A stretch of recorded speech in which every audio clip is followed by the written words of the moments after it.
Look at the picture. See the skull. Visible Frankenstein controls. The Brain Thoughts broadcasting radio. The Frankenstein earphone radio. The latest new skull reforming to contain all Frankenstein controls. Well, hello there. Is it that time again already? Oh, Welcome back to Frankenstein Control. Where? Yes, here. oh, The podcast that asks the hard questions, like why should I continue to desire life? The answer, by the way, is that you're beautiful. And also because Jedi Fallen Order drops in 2 months. oh, shit. Is that a video game? It is a super cool looking Star Wars video game. Who's publishing it? Not a studio known for fucking up. You sure? Kind of. Reasonably. I'm willing to bet Cautiously that optimistic. I'm going to be cautiously pessimistic. Ooh, I'm a big grump. It's supposed to be almost like a Star Wars Souls-like. With, but, like, not rage-inducing. Star Souls? And then Stark Souls, the Marvel crossover. That's DLC. Yeah. Anyhow, regarding issues currently contributing to people not wanting to be alive, it's been far too long since we checked in on those top stories. Oh boy. Now, the crippling, relentless heat waves here in Virginia, coupled with my car's oft-discussed lack of air conditioning, has baked my brain like a sodium-rich Stouffer's lasagna. They are not our sponsor this week. Oh. And the constant exposure to exhaust fumes has enriched zany hell world's ongoing horror stories. So at this point, I'm just going to read off the headliner notes I left myself about some of the more pressing current events. These are the things I jot down for posterity so I can expand upon them at a later date. This time around, I just didn't have the steam to flesh them out. Ah. Enjoy B-Rive's stream of consciousness journalism. It's still more informative than BuzzFeed. But how else are you going to find out what your nail color says about the gender of your 15th child? And how else am I going to see what all the Disney princesses looked up dressed like as Beer-Eyes? I kind of would like to see that. You can take a quiz on there to figure out what brand of penguin fricassee you should give your mother-in-law on a Tuesday. That's more of a farmer's almanac thing. Dude, BuzzFeed is the modern farmer's almanac.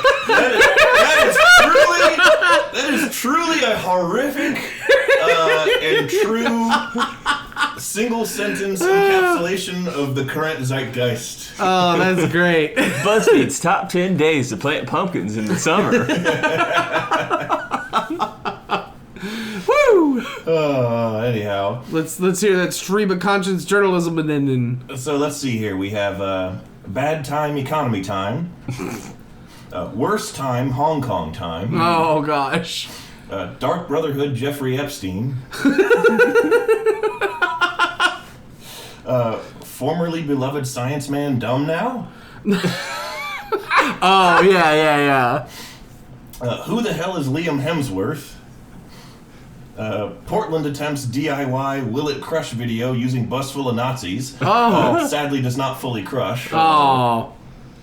1980s Bonitis man in hot water with President P.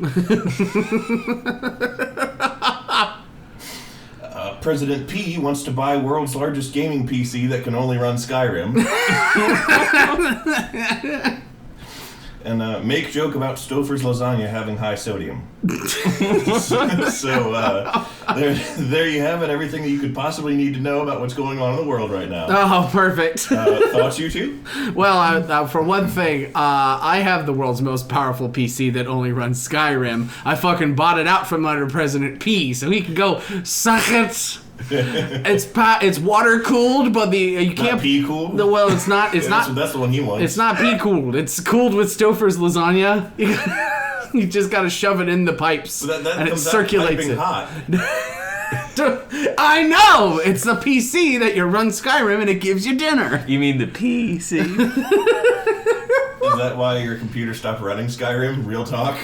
No. Oh, I figured out why my computer doesn't run Skyrim. Oh, hi everyone at home. Welcome to Frankenstein Control. I'm your host, Taylor Russell. I have the world's most powerful gaming PC powered by Stouffer Lasagna. Not a sponsor. To my right is Ada Ship. I'm Ada, and I don't actually have a computer. I just make very vivid hallucinations with myself.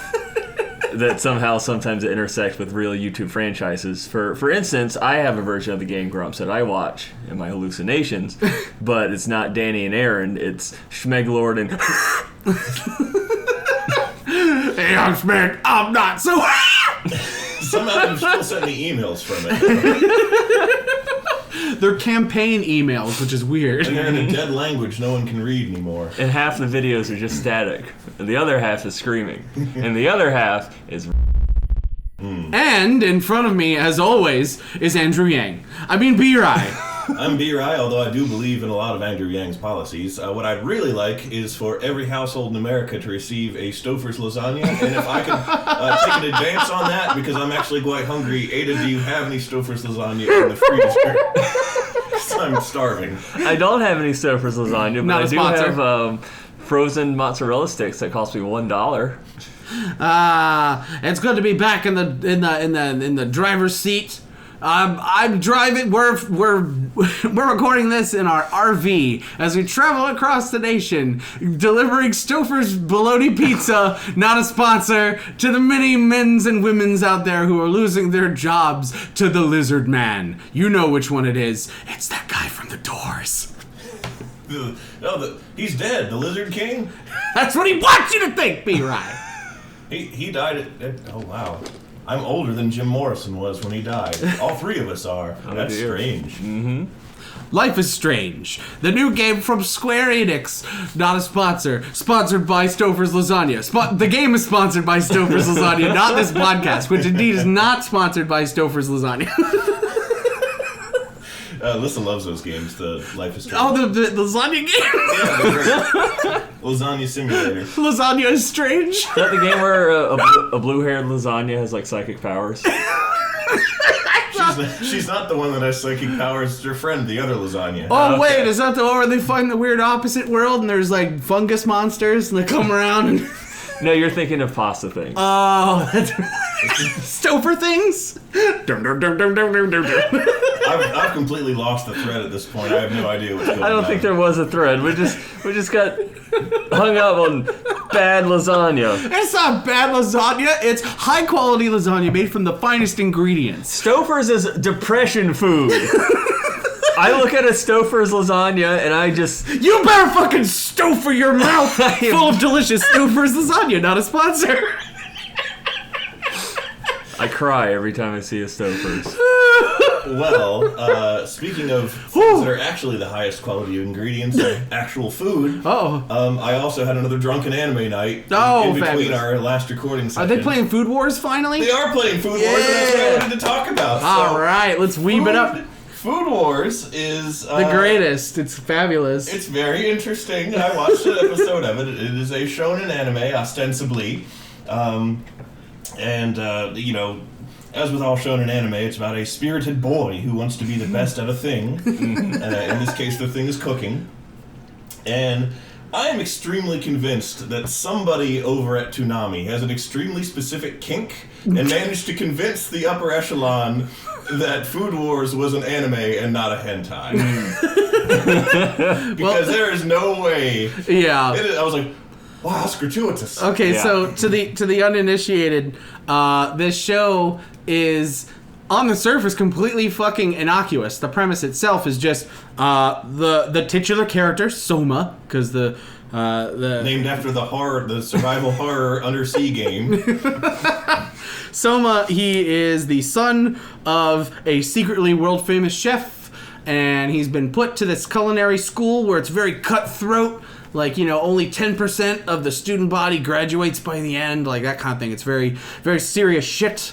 And he hasn't gone to any culinary schools before. He's only learned from his diode in his shop that he owns, in his cute little ramen shop, basically. And he's got to work his way to the top, and nobody believes him. But his food is just so gosh darn good that everyone's like, my God, this guy's got it. And like, it's surprisingly high stakes for a fucking show about cooking. Yeah. Like, you really kind of get into it. It's really great. And also the people who eat the food really get into it, because here's the catch, folks. Everybody fucking gasms when they eat good food in that show. It's ridiculous and stupid, and I love it. And a suspiciously high proportion of his class are voluptuously endowed females. Yeah. I mean, it wouldn't... Dude, you never been to Japan? There's big booby anime bitches everywhere. It's crazy. You hail a cab, who's driving it? None other than Miku Hatsune. With their H-sized tits. She's like, oh, hey, where you going, 3rd and Main? Yeah, I'll get you there. Hey, you catch that new episode of Harajuku Jones? It's a good callback. I heard about it on Frankenstein Control. But yeah, with the hentai thing, it's people get fucking super like and shit, and they're like, and their clothes fly off. Yeah, like, who let them do this? Yeah. Like, this is... Someone was lied to before the contract was signed. Well, first off, it's clearly a joke that's gone too far, too long. Yeah. And then it's one of those things where like they do it so often it like loops back on itself, and it's funny again because that Food Wars. You become desensitized to it over time. So here's a fun fact: the guy who made that show got his start in hentai. Oh.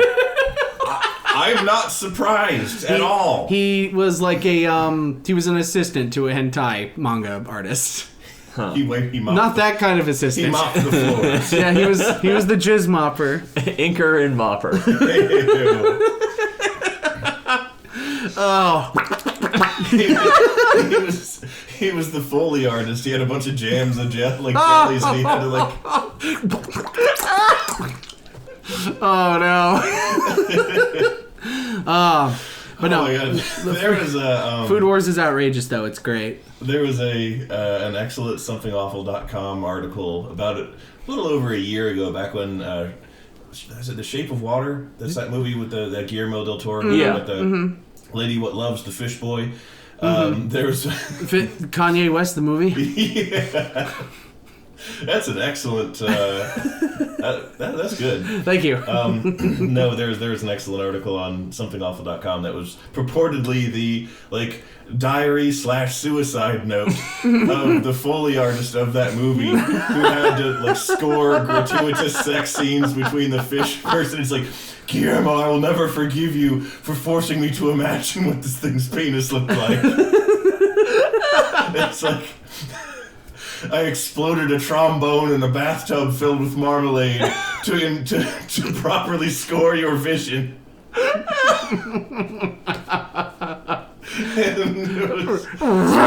It was really funny. Which is also funny because I saw that movie, and there really isn't the love scenes are not gratuitous at all. Yeah. It's just you see enough to get the point. Are they tender? I guess. Fish tenders? Chicken tenders. Sure, Taylor, go for it. Fishy tendies. It's Filbert's favorite movie. Speaking of which... Oh, yeah, that happened. Before we get off the subject of fish entirely...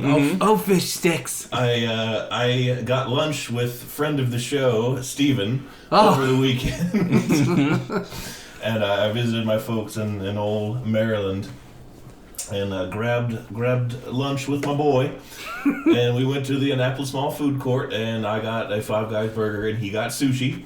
Delicious. And as we are eating the sushi and sitting there, Steven says to me, this is out of nowhere. The best and funniest things Steven ever says are completely unprompted with no warning. Yeah, that's what he's known for. So he stops eating almost mid-bite and just says, in Goofy's voice, Gosh, pal, during the war as a prank, sometimes we'd take a little wasabi and pull down someone's pants and stick some of it in their butthole. That's what we called a Texas Screamer. I was like, what the fuck?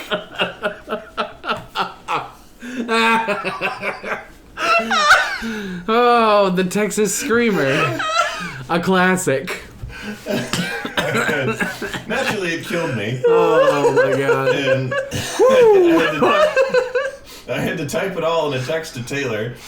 right away so that I wouldn't forget what he said. Yeah. And then while we were there, we went into this little store they have in the Indianapolis Mall called Box Lunch, and they sell a lot of surprisingly great like gift stuff and anime and video games things that you just don't see in a lot of places. Like they had T-shirts, fun T-shirts for different characters from like Avatar: Last Airbender and shit. Like sort of obscure stuff. Do they have Funko Pop figurine? Oh! Of course they have those. And all other similar products. There was some kind of Ninja Turtle thing that we saw as we were leaving. And there was some weird warrior guy on there. I'm not even sure if it was Ninja Turtles. It was something that was vaguely pizza themed. And there was some kind of weird giant warrior with a shield that looked like a pepperoni pizza. But the rest of him looked kind of imposing. And I didn't know what fiction or IP that it was from. And Steve was like, who is that guy? I wonder what his name is. And I was like, can you imagine if there was like an actual kid show or kids-like show?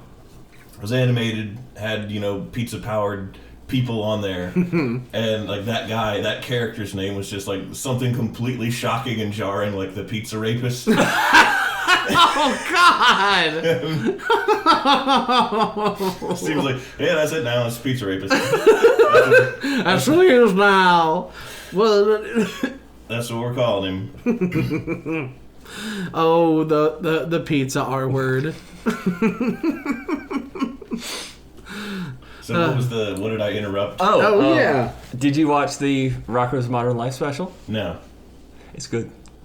We're going to talk about it and we're going to spoil it for you. Yeah. Okay. So get ready for that shit. Yeah. You've been warned in 3, 2, 1. Thanos vapes. Not really. Yeah, Thanos is in the Rocko's Modern Life special, and he just vapes the whole time. And it's 40 minutes of that, and Rocko's just kind of commentating on it like a YouTuber in the corner. And there he is. He's taking the Infinity Gauntlet. Snooky. He's ripping fat clouds. And then Tony snaps the gauntlet. And Thanos starts disintegrating, and he goes, I hate my life.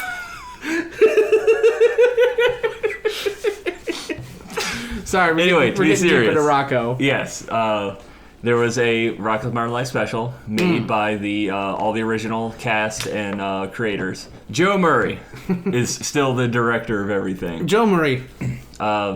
Basic premise is that they Heifer, Rocko, and Filbert have all been in space in a rocket for the last 20 years. and like nothing has aged or changed about them until they finally realize, oh, there's a re-entry button. So they go back down to Earth, and now it's the modern times. It's like the 2010s. So they're getting that bit of like time shock and seeing like, oh, we get smartphones now and all this crazy wacky shit.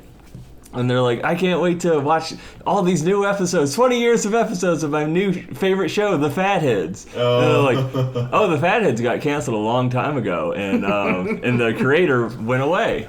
We haven't seen him in years. So they're like, okay, we got to go find Ralph Bighead, and we got to get him to make more shows. So they like go on the quest, and they find him, and they have transitioned. And they're now Rachel Bighead. So that's why I keep seeing all the Rachel Bighead. Yeah. And I never watched Rocko's because it disturbed me. Oh. And so like that, I just assumed she was always part of the show. And so all of that shit has gone completely over my head. Okay. You fool! But No, as a special, it's great. As a just as like a partial revival of a 90s property, it's very self-aware. Yeah. And very like smart with what it's doing, and it has a rare example of very good trans representation. Huh. So like a lot of times with LGBT characters in media, like we tend to die for the sake of the story, or my favorite was always Jikotsu from Inuyasha, who's openly a serial killer. Yeah, or like there's something just they're like a villain, or they get killed, or they're the butt of a joke. Yeah. And are not treated well. While here it's all about acceptance and change and That's like a big and, like, theme throughout yeah. is like suffering from future shock. Yeah. I.e. change. Things Yeah. that things have changed. Even though a lot of things haven't changed. Filbert was saying, I reunited with my wife and children, Rocco. And like 20 years have passed. Nobody's gotten older except Filbert's kids. Yeah. Who are adults now. Exactly. Only children age in the Rocco life. Just like And the we Rockoverse. did. Oh God! Yeah. Everything is different now, and you have to accept the winds of change. The most useless character ever. It was great. But yeah, it was. I liked it. Lots of genuine laughs, which is good. You know what's next on the docket is the Zim thing. Oh, yeah, we need to I watch did hear that. about That came out. We need to watch that. It occurred to me the other day that I couldn't remember how the Invader Zim theme song went. Oh. So then I looked it up on YouTube. And then I looked it up on YouTube, and then it was stuck in my head for 4 days. Oh God. So, And you're like, oh. Your version singing it just now turned it into the Digimon theme song in my head. I mean, it is. You can sing the Digimon lyrics to the Invader Zim song, and it works perfectly 1-to-1. Okay, well, we need a Neil Cicierga mashup of that. Get on it. Get on it, Neil. What do we pay you for? And then when it's instead of like Zim laughing at the end of it, his like maniacal laughter, it's the laughter from Feel Good Inc.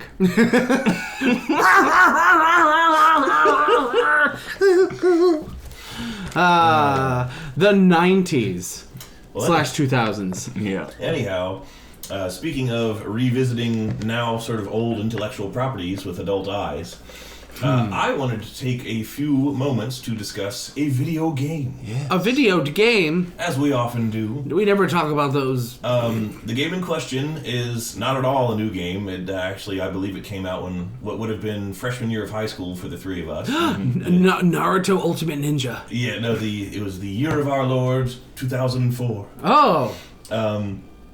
And it is not a game that I played. I played the demo of it back when, like, in that long forgotten era when PSM and Xbox Magazine sent a demo disc in the magazine, then you could like play the tutorial levels of some games. Yeah, like that's how I played Jack and Daxter. Oh yeah, well I love those games. Like that was my first exposure to it, was on a demo disc. Yeah, but so I played the demo of this game. I was very impressed by it, and for some reason, probably because I was a kid and just did not have infinite money or time, I just never got around to getting the game. And I've had a lifelong struggle with the undead in video games. Medieval. Yes, well, I mean, no, it's not medieval. Oh. I realize I haven't said what the Brave game is. Fencer Musashi. No, the game in question is Thief: Deadly Shadows. Oh wow, yeah, dude. Thief was like big time shit back then. Yeah. Pretty sure Kippa played it, although he might not have. I don't know. He'll either text me, "Yeah, Playboy, I played that game," when he hears this episode, or he'll be like, "No, Playboy, you were mistaken. I never played that game." Never played it before, pimp. But anyhow, we'll get to a little bit more of what Thief is in just a minute. But I've always just been afraid of scary levels in games. Like I can't do it. I've never been able to. I mean, I sort of can now that I'm 30. But back in the day, if there was like optional skeleton mission, not doing that one. And like Vera, you are a skeleton. and I'm terrified of myself. Man. Do you see the projection going on here? Yeah. You take Psych 101 and you want to pat yourself on the fucking back. God, how'd you get through Undertale? There's 2 of them in there. They're funny and charming. But like, you know, in Morrowind, I hated going into the ancestral tombs. I just don't like that shit. The skeleton noises. Like by the time of Skyrim now, like the Draugr are so fucking ubiquitous that I'm long since desensitized to them. But anyhow, another reason I never picked up Thief is that I recalled hearing that there were some scary bits in it, and that there's more than a few times where you have to fight undead enemies, and I was like, I don't know if I want to spend $50 due on that. So, yeah, well, let's put a pin in that one for 20 years. It's not had been 20 years, but you know.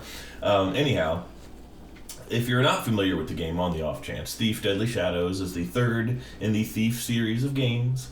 And it is sort of a medieval fantasy environment, and you play as a sneak boy by the name of Garrett, who sort of looks like what would happen if Robin Hood was a member of the Dark Brotherhood. He wasn't? And, you know, that's canon now.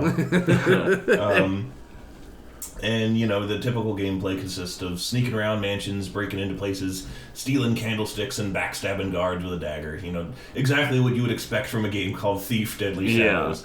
And it turns out, when I looked it up again recently just because I remembered it and I wanted to look up the scary parts of it, not only is there a scary part of that game, but it is, since the game came out, it is kind of widely regarded as the scariest, like, possibly the scariest single level in a game.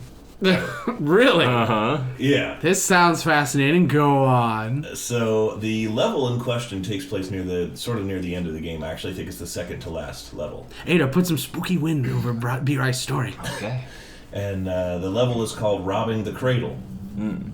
And in it, you have to advance the plot. You have to break into and retrieve some clues of some sort from this place called Shalebridge Cradle, which is an abandoned, haunted as fuck, insane asylum. Oh, wow. And the team sort of went a little bit crazy. Oh, did they now? And they're like, let's see if we can make this the scariest fucking thing that's ever been in a game. That, seriously, like, this was their open and actual intent. This was their actual goal, was to make the okay. scariest shit in the world. There's I think the director in charge of this part was named Randy Smith, and there was another guy whose last name was Thomas. The tank engine. Yeah. And they're like, let's seriously try to, like, make this, like, with zero warning when the rest of the game has not been this scary. With zero fucking warning to anyone. Let's just try and make this level the scariest fucking thing that's ever been in a game. Yeah. And there's these things called, so, like, down to the sound design. It is, I watched it on YouTube on Monday night. I was like, you know what, I'm finding a Let's Play, a low commentary Let's Play who does this mission, and I'm gonna watch it. And it was so scary that I almost couldn't watch it. Wow. What the fuck? Like, and this is me saying this. B-Rye the Brave. Yeah. Yes. More like B-Rye the desensitized to horrible shit that he did to himself over, 30 years of making himself look at things that terrified him to take the pain away. But, Hide the pain, B-Rye. yeah. But anyhow, there's, like, the whole level is designed to be very scary, and there's like two sections of the asylum, and there's like the outer section where you begin when you first break in, and you got to do a few things in there, gather a few clues, and there's like some minor like musical score scares and some just heavily creepy environment, fucking cruel, almost war crime level sound design. Oh. I mean, we're talking like breathing noises, like half-heard voices, and just weird music and shit like that in this place. But the big secret is that there's actually no enemies, or you're never in any danger in the outer part of the asylum. Really? It's only when you go into the inner cradle where there's actual enemies. And the enemies are the reanimated bodies of the inmates, and there's like 9 of them, and they're all like locked in straitjackets with metal cages over their heads and hands. And they roam the level in real time. Ooh. And like So they patrol. Oh, fuck. And the place is like very dimly lit, and you restore power to it, like in the basement. Mm-hmm. And here's another thing about them: they're completely fucking silent. They almost make no noise at all. I mean, usually zombies and stuff groan. Yeah. Like that. These guys don't. And that's way scarier than like her. And shit. This place is a maze of like intersecting corridors, and at each intersection of like the corridors is like a light in the hallway, and the only way you can detect when these things are coming is the lights will start flickering. Yeah. And Oh God! Whatever room they're in, the light constantly flickers. Oh man! And they jerk and spasm in the flickering light and like just move really unpredictably. and you'll just be like trying to pick a lock to advance the part of the mission, and then the light where you're at starts flickering, and you know one's coming, and you're like, oh shit, I have to hide right now and wait on this thing until this thing leaves. Oh man, this sounds great. And then it does, and like you have to do the whole mission like that, and the mission is painfully long. Of course. And, it's only like 5 minutes. It just feels like 10 years. Like,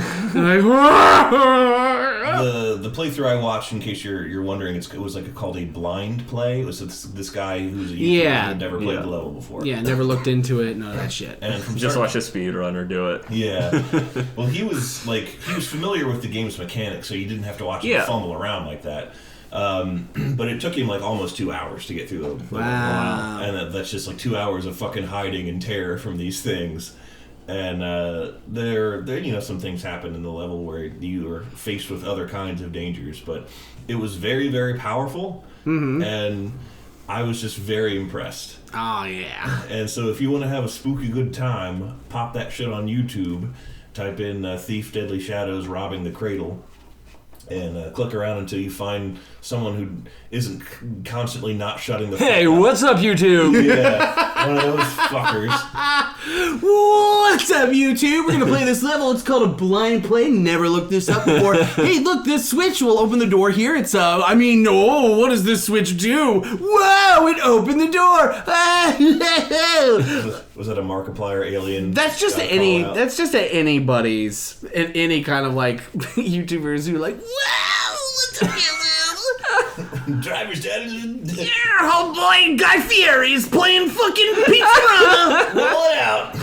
We're rolling out on Thief's Deadly Shadows. He's like messily consuming a plate of ribs or something, and the lights start flickering. One of those twitchy guys shows up and he's just like just eats the guy whole. And all the cameramen are like, oh. This is Guy Fieri from Horror Town rolling out. There's no God in Flavortown, only me. So yeah, that's what I did this week, and it actually, I seriously had nightmares from watching it. I'm sure like somebody will play it or watch it.